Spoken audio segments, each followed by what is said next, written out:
Hello and welcome to episode 291 of Geeking Out. I am Jim Felker, and this week we had a choice of two comics, Giant Robot Warrior Repair Crew or Pacific Rim Tales from the Drift. And you, the fans, chose Pacific Rim Tales from the Drift #1, written by Joshua Fialkov and art by Marcos Mars. Now, let's get to it, shall we? On the 21st of June 2016 in Tokyo Bay, Tacit Ronin engages the kaiju Itak. While lunging at the kaiju, Tacit is caught and impaled by one of the kaiju's arms, causing a radiation leak. An attempt to vent the radiation instead disables the Jaeger's electrical systems as the radiation floods into the con pod. As Tacit Ronin is struck again, Duke Jessup begins to lose consciousness as he recalls how he and Kaori met.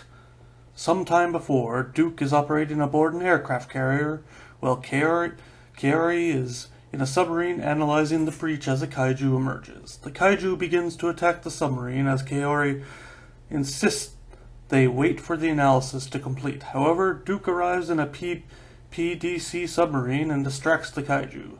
They target the submarine's ballast tanks and force it to surface, causing the analysis to fail. Duke's submarine surfaces alongside Kaori's, and they watch as a Jaeger is deployed to fight the kaiju. Back in the present, Kaori successfully awakens Duke and they share a kiss before regaining control of the Jaeger. Although they land several hits on the kaiju, the radiation causes both of them to fall unconscious.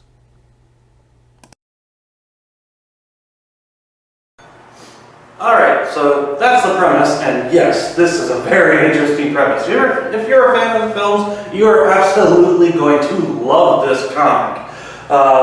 We are shown the history of the Jaeger pilots as they are trapped in the drift, well, in a bad situation in the real world, and it just adds to the drama as they're slowly dying from radiation poisoning and drifting back and forth between the real world and what's in their memories. And that's an awesome character plot device.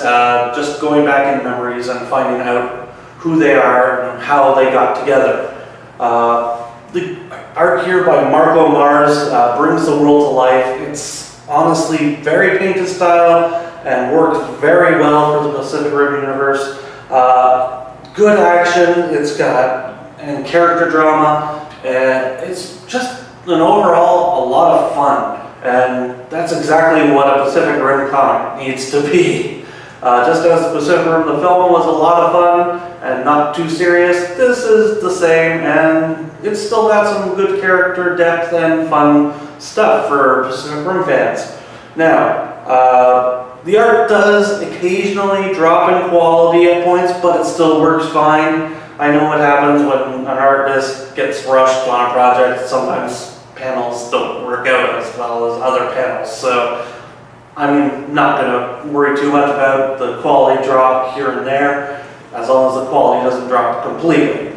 Now, this was a fun comic and well worth a read. If you're a Pacific Rim fan, do check it out. Alright, for next week, we're continuing the Monster Madness. It's October, we're going to do a whole bunch of horror and monster comics, and how can we go wrong with another chance at Giant Robot Warrior Repair Crew? And let's go to jail with Kaiju Max. So, be sure to vote down below, like and fave this video, and please subscribe for new videos every single week.